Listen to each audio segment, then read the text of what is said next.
Welcome to this edition of Weather to Watch. We've had an up and down pattern here for the last couple of days, but one thing's been clear this winter: the cold air has been almost exclusively in the northern plains, the Great Lakes, and the northeast, New England. But that's changing a little bit for the rest of the month as more or less a cold air pattern is establishing itself across the eastern U.S.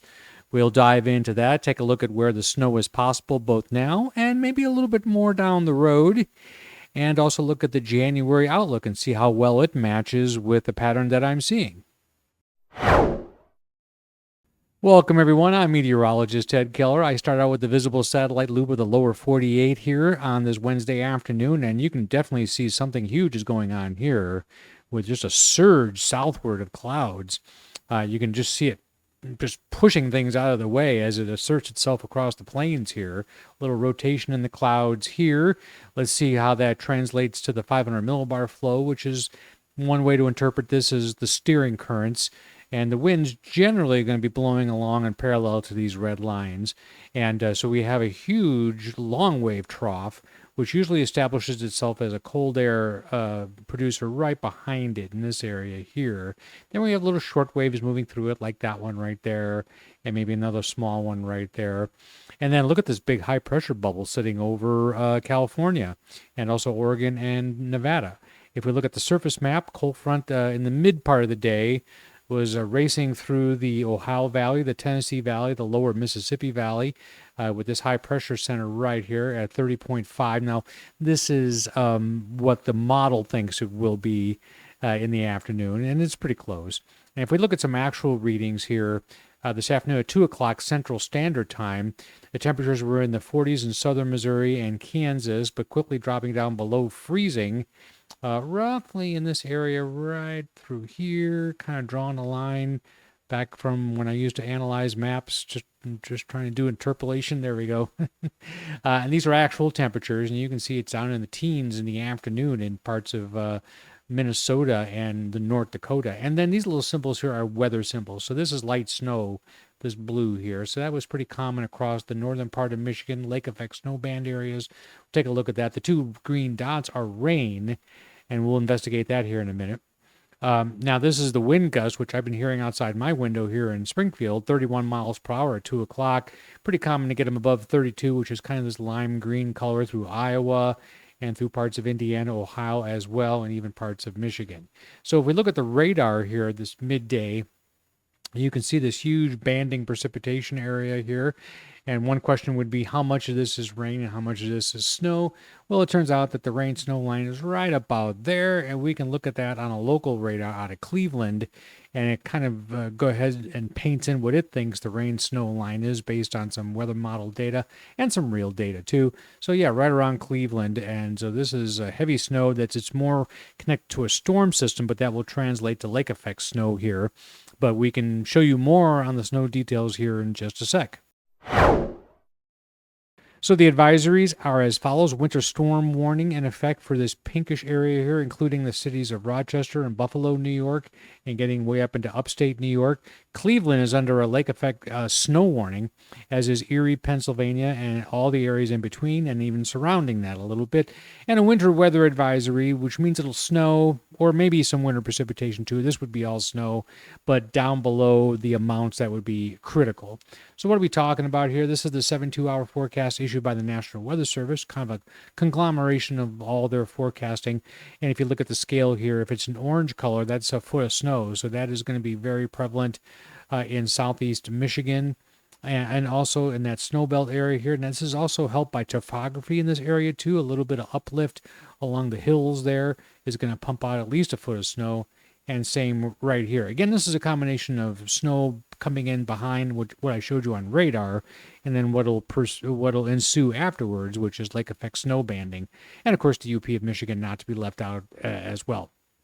Now, as snow cover goes this morning, only 19% of the country was covered in snow, but this time last year it was in the 40s. So, and we had a really kind of snowy start to the winter, where snow is very common in these areas here, and that's all but evaporated, and well, you know what I mean, melted.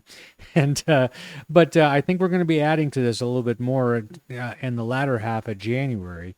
Let's take a look at snow this season. This is just adding up what's happened technically since, I believe it starts October 1st. It says right underneath my label there. But anyway, you can definitely see where all the snow has fallen, certainly. Lake effect snow banding, we'll take a closer look at that. And look at some of these readings here. Syracuse, New York, 61 inches of snow so far. I'm not sure what city this is in upstate New York, but 72.7, 73. Ski Lodge Delight up there in the northern parts of New Hampshire and Vermont, and also upstate New York. And we're looking at about 35 inches in Buffalo and 67 inches there in extreme western parts of New York State. And then this is South Bend, Indiana, almost 42 inches. And I'm not sure what these cities are. I think this is, well, Lansing's in the middle here. I don't remember these. But anyway, you get the idea here. And you're seeing this right, 89 inches there in that peninsula around Lake Superior. So what I want to show you, though, is the snow hazards. And this is a slight risk, but the time period here is right up here in the right-hand corner, 22nd through the 28th of January. So you got some snows in the mountains. You got some lake effect snows, but it's this area right here that's interesting to me because it seems like there's a pattern setting up that might support maybe a more west to east snow band. And that may come to be. And I'll show you some 500 millibar charts here in a minute that back that up a little bit. Temperature departures are all over the board. So already by Thursday, even though the cold air is blasting in, as I showed you, that will already be mostly just east of the Mississippi with a warming trend already out in the plains. But there is a continual supply of cold air coming in.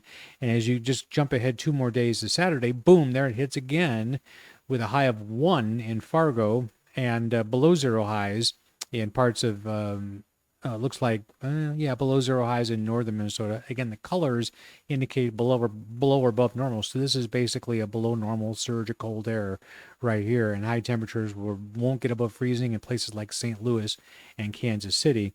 And then on Monday, the cold air shifts a little bit, but still pretty chilly in most areas. Green Bay, 11 for a high. Pittsburgh, only 24 degrees. And even Florida is getting in on the act with Tampa at a high of 59. That is not pleasant. But in the southern part of the state, it's harder for them to get cold fronts to move through. Their high there in Miami will be 70. So the overall trend, again, is for, and this is Tuesday through Saturday of next week, is for this cool air, high confidence of below normal temperatures in the Great Lakes and New England, whereas the Four Corners, high confidence of above normal. And even if you extend this a couple more days, the 8 to 14-day temperature outlook, which almost takes us to the end of January, same general pattern, but you'll notice that the probability of below normal temperatures sags a little bit. That's, again, another important sign for that snow belt I showed you here. We'll back that up with some 500 millibar data. First of all, let's take a look at heavy rain, such as it is. Well, it's interesting. This is meant to be heavy rain, but in reality, all of this is snow. Remember, this chart is liquid equivalent, and all of this, of course, in the Gulf is rain. I just wanted to show that to you anyway.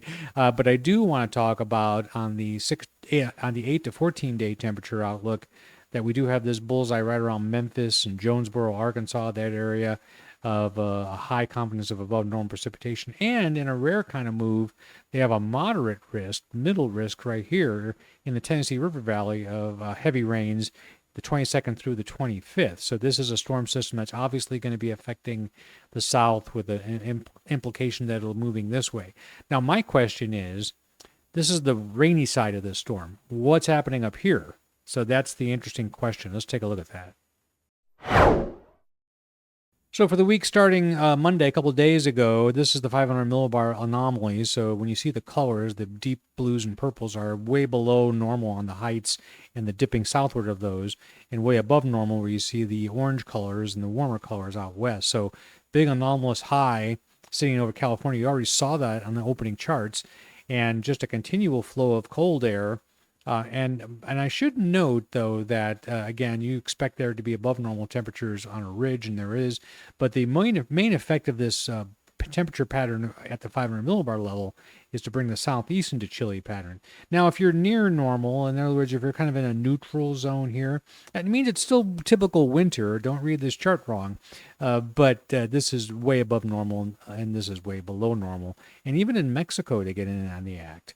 So here is the GEFS This is a 500 millibar flow. This is the mean. This actually goes out 8 days, and I just want you to watch the parade of digging troughs here in the Central Plains. This is really quite interesting. We just keep reinventing this over and over and over again for this period here. So yes, there will be warm-ups in between each of these. But right here, well, I missed it, but I'll stop it here in a minute. And again, this is today's trough. Here's another one deepening and carving out the long wave trough here.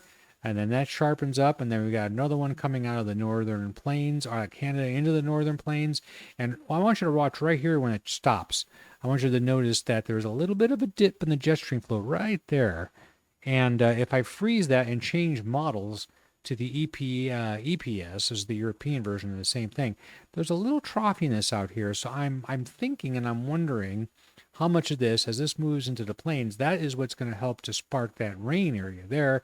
And that's why the forecasters that put out that chart I showed you are putting a snow band watch, I guess you could say, in that area there. So I think that's interesting, and that's so many days out. That's the 22nd. There's a lot of things can change, of course. That's 8 days away. But I think there's some signs here that we might get a more traditional plain snowstorm in that period. How does all that line up with the official January forecast? To a T, really. It's actually going to work out. It's going to verify very well because the January temperature outlook is for this area to be below normal. It already has been, and as you saw, high confidence it will be. And the precipitation area, unless this thing really kicks in, that'll probably end up being normal precipitation with higher amounts there in Montana, or at least the confidence level is high for above normal precipitation in that state. Thanks for watching this edition of Weather to Watch. It comes out every other day, or as the weather necessitates. Please remember to share this with your friends, subscribe to the channel, or at the very least, like what you just watched. Thanks.